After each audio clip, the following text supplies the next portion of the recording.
Hello, I'm Jamie Tracy, and welcome to the next episode of Anti-Chef, the show about me, clueless in the kitchen, minimal interest in cooking, and I'm forcing myself to learn gourmet recipes. Today we're making peach derby ice cream with cinnamon baked donuts. Hello, I'm Jamie Tracy, and welcome to the next episode of Anti-Chef, the show about me, clueless in the kitchen, minimal interest in cooking, and I'm forcing myself to learn gourmet recipes. And today we're making peach derby ice cream with cinnamon baked donuts.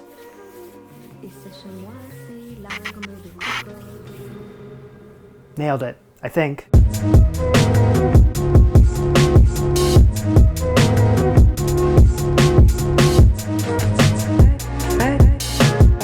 This is all gonna feel familiar to me and to the 22,000 of you who have already watched this video. From the past, 2017, my second episode that I ever made for this program. I didn't have a clue what the hell I was doing, how to cook or bake or any concept of life at all. I know I had a sweet tooth. I wanted to make some ice cream.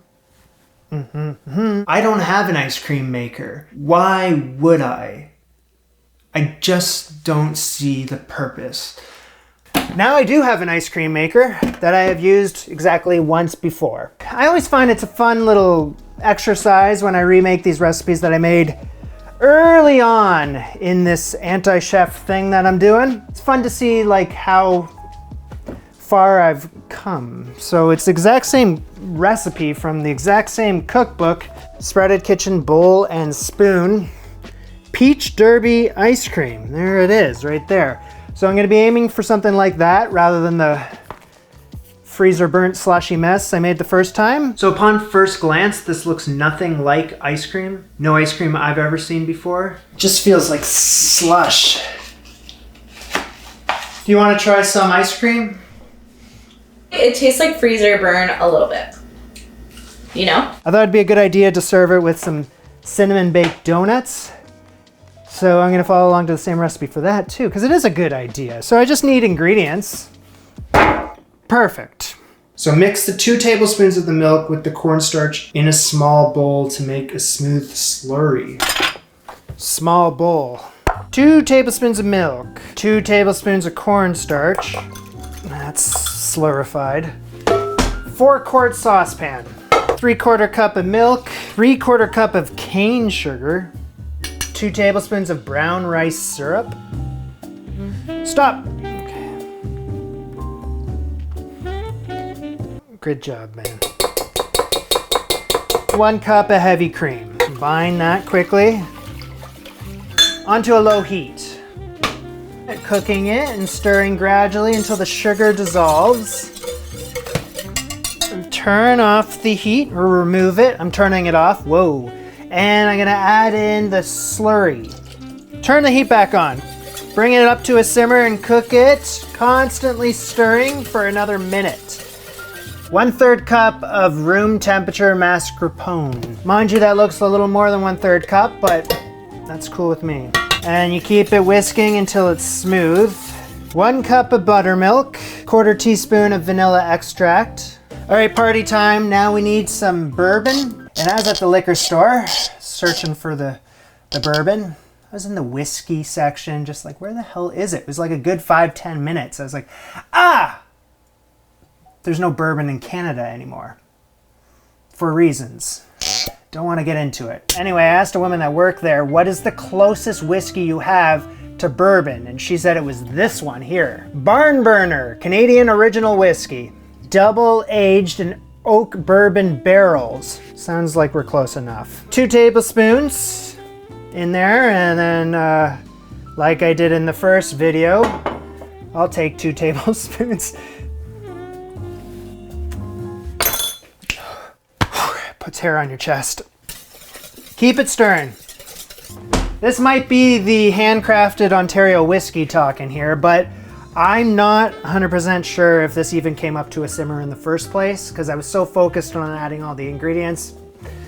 It was an oversight. So I'm just gonna make sure, double check that it goes up to a simmer now.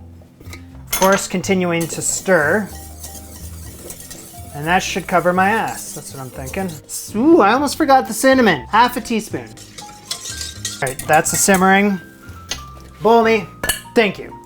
And yeah, I'm just gonna switch this over to that. Oh, looks nice. Okay, so I'm just gonna cover it up like so, and it's gonna go in the fridge for at least 2 hours. Half a cup of pecans into the oven. Gotta toast them.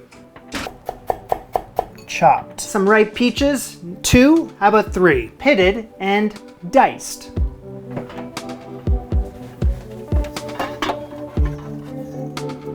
Two hours later and cool to touch.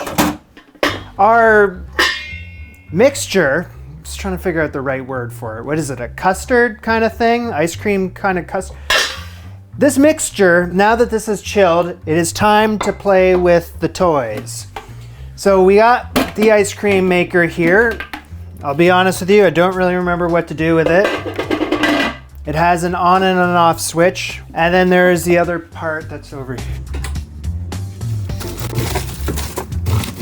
This thing. I don't know what you call this thing. It's the freezer bowl thing that you need for the ice cream maker to churn the mix into the freezer bowl thing. And I should preface all of this by saying that the first time I attempted this recipe, I did not have an ice cream maker. Why would I? My sister had one, and she lived close by, and I texted her. Actually, you know what? I've told you this story before. If you haven't heard the story, go check out my Silver Fox documentary, Saving Silver Fox. Go check that out because I explain the whole story there. I don't want to get into it right now. We got ice cream to make. So what I need to do is churn this mixture, and I assume you just hit that button. I did have 2 hours to look into this, and I chose not to do that, but I think that's all you do.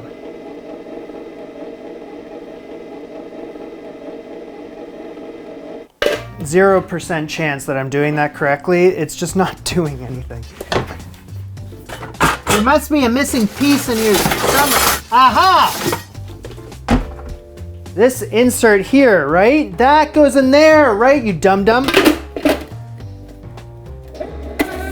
Now it churns. Sweet baby churn.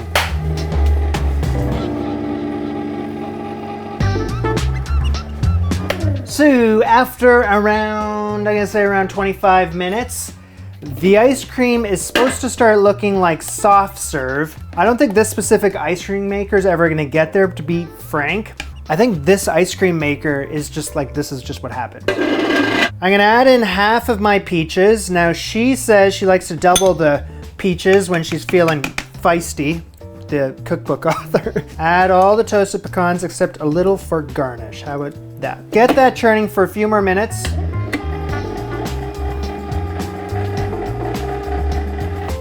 That's churned. I mean, as far as I'm gonna be able to. I was thinking a loaf pan. Pour that in. Holy cow.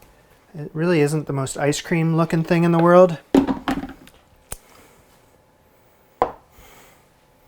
Like at all, is it? Have to move fast here. I thought that that would look a little more ice cream like, but it really doesn't, does it? It almost looks like I didn't do anything for the last half an hour, but I gotta trust the process. Freeze this until it's firm, you know, what ice cream looks like. Onto the Cool Whip. Good luck. While we're killing time, we're gonna move on to the cinnamon baked donuts. Now, rewatching the old video, I could not tell what recipe I was actually following along to. I have my suspicions. I think it's something from Garten, but I don't have that cookbook anymore, nor do I know where the recipe is. So I just looked it up online, and I think I found a carbon copy of it. 2 cups of flour, 1.5 cups of sugar, that's a lot of sugar, 2 teaspoons of baking powder, 1 teaspoon of cinnamon. Is that the cinnamon or is that the cinnamon? No, that's the nutmeg. I don't know. Either way, half a teaspoon of cinnamon, nutmeg, and a half a teaspoon of salt. Give that a good healthy whisk. I think I'm feeling a bit funny about that bowl. Bigger bowl. Thank you so much. That's the one I was looking for. I'm just gonna move that there. Fantastic. So, you know what? Keep the smaller bowl. Add in 1 1/4 cup of whole milk, 2 teaspoons of vanilla, 1 lightly beaten egg. I'm telling you, this might be the quickest recipe I've ever made on this show. Where's the melted butter? Over here, of course. 2 tablespoons of melted butter. And now give that a whisk. Add this into the dry mix. Look at me go here. And whisk that together, and all of a sudden, life's good. This is like preschool stuff. So when I was just a little squirt making this recipe for the first time, I was an adventurous soul, I guess you could say, just hacking my way through life in more ways than you think. I used muffin pans because I didn't have the budget to buy the right pan. So I had a muffin pan. So I bought this. This is for muffins. I'm making donuts, so it's a problem. This is all that was available. So I think I can hack it. Then I scrunched together some tin foil into a ball shape and I added it into each muffin cup. And that was going to be my donut pan. Well, times have changed. I went ahead and actually bought some proper donut pans this time around. You get busy living or you get busy dying, I guess. So what I'm gonna do is, I know that these are already non-stick, but I don't wanna be a hero today, so I'm just gonna, just to cover my butt, just a quick greasing wouldn't hurt. Spoon the batter in. Scoop out around the center area so that I can make way for the donut hole. All right, so what we're gonna do here is, well, what do you think I'm gonna do?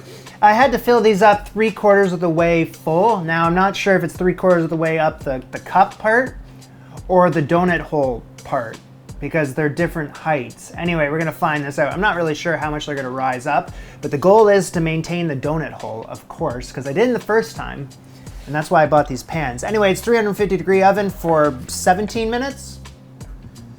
17 minutes, yeah. I say good luck.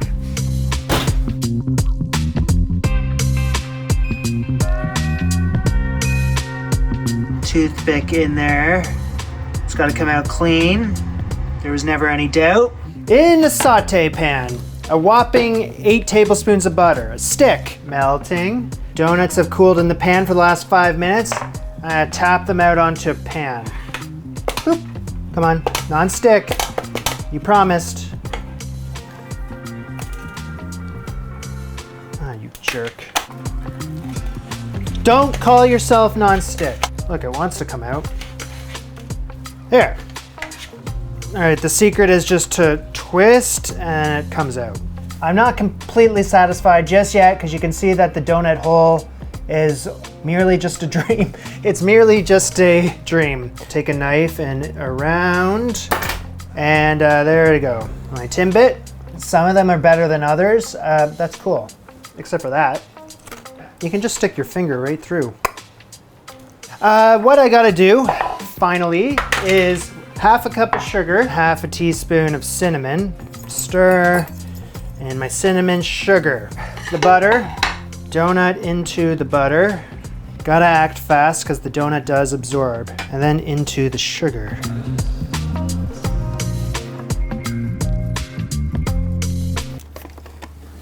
Many hours later. All firmed up. Reveal yourself. Oh, right. Beautiful. Stunning. Give it a few minutes.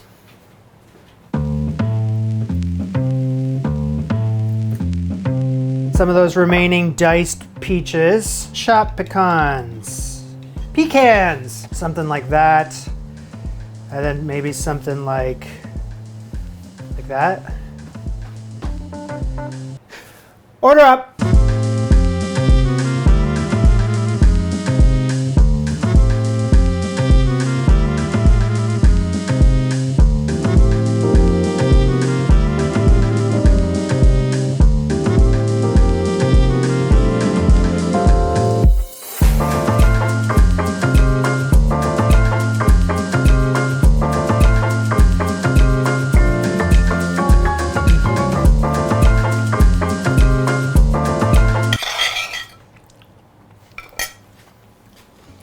so that's how you make the peach derby ice cream with the cinnamon baked donuts.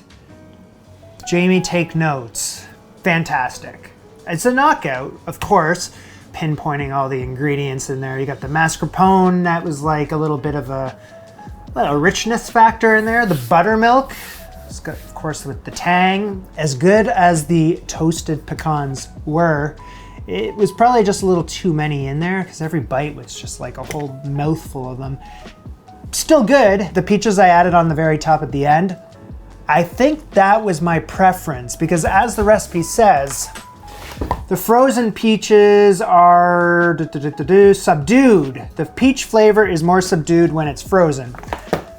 Totally, but also when the peaches are frozen in the ice cream, you start taking bites of those and it's just like started hurting my teeth. It's like every bite there was a bunch of nuts and there was a bunch of frozen peaches and then my teeth were just getting a bit cold. You'd probably just ease up on adding both of those at the end when you're returning the ice cream and maybe just adding them onto the very top. I think that would be my preference next time. Cinnamon baked donuts to go along with the peach derby ice cream. It's a lot of cinnamon, so be prepared. They're not necessarily the healthier donuts. I know you're baking them in the oven as opposed to dunking them in the oil, but then you just dunk them in butter and they got a big butter flavor thing going on. So,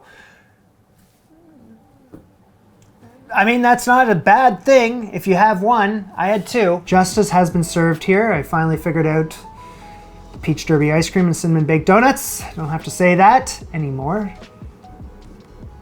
I'm gonna get going. This was Jamie and Jamie, bon appetit. Au revoir.